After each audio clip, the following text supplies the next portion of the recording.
Good afternoon students, how are you बेटा। बेटे आज हम हिंदी पाठ्य पुस्तक का चैप्टर नंबर 11 राजा के जूते, आज हम इसके श्रुतलेख, शब्द और प्रश्न उत्तर के बारे में चर्चा करेंगे।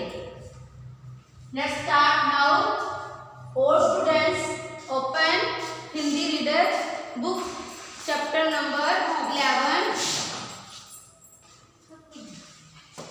सबसे पहले है रीवर्ड श्रुतलेख। अमीर अमीर चंद, मंत्री खैर, अन्नदाता अंधेरा, लाचार गलियों, परेशान भिस्तियों, कीचड़ चरमकारों। एंड नेक्स्ट लाइन ग्रीवचंद मजाल, जोड़कर अकड़कर, विद्वानों, उद्देश्य, मोहल्ले, गलियों, व्यवस्था, छिड़काव, बर्बाद, मुलायम। ओके, नेक्स्ट शब्द मजाल। मजाल क्या होता है बेटे? हिम्मत, साहस। हम साहस भी कह सकते हैं, हिम्मत भी कह सकते हैं और मजाल भी कह सकते हैं। ये सभी एक ही वर्ड के मीनिंग है, ठीक है। खैर कुशल, सुख शांति, खुशमय, थर थर कांपना, बहुत ज्यादा डर जाना, है ना, डरना। कांपना क्या होता है? डरना। थर थर क्या होता है? जब बहुत ज्यादा डर लगे जिस चीज से। अन्नदाता क्या होता है बेटे? जो हमें भोजन देता है, भोजन देने वाला। चरण धूल, चरणों की धूल, पैरों की धूल। चरण हम पैरों को कहते हैं, चरण धूल चरणों की धूल या फिर पैरों की धूल। जेल की हवा खाना, कैद की सजा भुगतना, ठीक है। अगर किसी को जेल जाना पड़ता है, उसे कैद हो जाती है, ठीक है, उसे जितना समय बताया जाता है वो उतनी सजा वहां पे रहकर सजा भुगतता है। ओके, एंड नेक्स्ट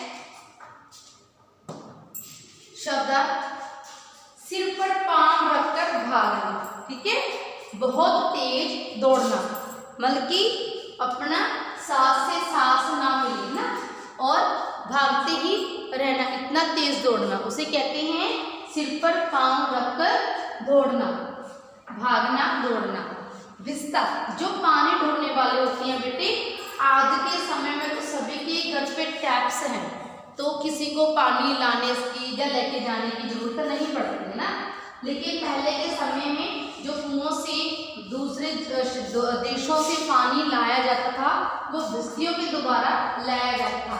उनकी एक टोली थी जिनको भिस्तियां कहा जाता था। भिस्ता क्या होता है बेटे? जो पानी ढोने वाले होती हैं। नेक्स्ट चरमकार, जो चमड़े की वस्तुएं बनाते हैं, है ना, जूते बनाते हैं, ठीक है। जब चमड़े का, अगर हमारी जूती कोई टूट जाती है, हमारे चमड़े का कोई भी टूट जाता है, तो हम चरमकारों से ही सही करवा कर लाते हैं, ठीक है।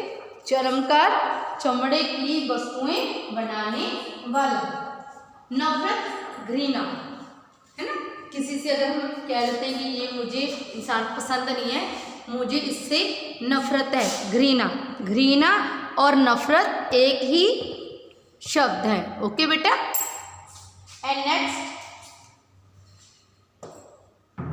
मौखिक प्रश्न उत्तर। नंबर 1, राजा अमीरचंद के मंत्री का क्या नाम था? उत्तर, राजा अमीरचंद के मंत्री का नाम ग्रीवचंद था। एंड नेक्स्ट क्वेश्चन, मंत्रियों ने धूल से बचने के लिए ग्रीवचंद को क्या सलाह दी? मंत्रियों ने धूल से बचने के लिए गरीबचंद को राज्य की पूरी धरती को चमड़े में मढ़ने की सलाह दी। प्रश्न नेक्स्ट, राज्य में घूमते समय किसके पैरों में धूल लग गई? अब राज्य में घूमने के लिए कौन गए थे बेटा? राजा। तो किसके पैरों में धूल लगी थी? राजा के। राज्य में घूमते समय राजा के पैरों में धूल लग गई। किसने राजा अमीरचंद के लिए जूते बनाए? देखो, जूते किसने बनाए थे? जब धूल हटवाने के लिए चमड़े धरती को चमड़े में मढ़ने के लिए चर्मकारों को बुलाया गया और उन जितने भी सैकड़ों ही लोग चर्मकार राज्य में आए और उन्हें सलाह दी कि धरती को चमड़े में कैसे मढ़ा जा सके। लेकिन जो एक उनमें से सबसे बुजुर्ग इंसान था, बुजुर्ग व्यक्ति था, उसने क्या किया? धरती को मढ़ने की बजाय राजा के लिए जूते बना दिए ताकि उनके पैरों पे धूल ना लग सके। बूढ़े चर्मकार ने राजा अमीरचंद के लिए जूते बनाए। निम्नलिखित प्रश्नों के उत्तर दें। प्रश्न, राजा अमीरचंद ने अपने मंत्री से क्या करने के लिए कहा? राजा अमीरचंद ने अपने मंत्री से पूरे राज्य से धूल मिटाने के लिए कहा। तो क्या था? राजा अमीरचंद ने अपने मंत्री को बुलाया, है ना? क्या कहा था उसे कि जितना मेरा पूरा राज्य है, मेरा देश है, उसमें मुझे धूल दिखाई नहीं देनी चाहिए, इसलिए आप पूरे राज्य से धूल हटवा दो क्योंकि मुझे धूल से नफरत है। एंड नेक्स्ट क्वेश्चन, धूल से बचने के लिए गरीबचंद ने सबसे पहले क्या उपाय किया?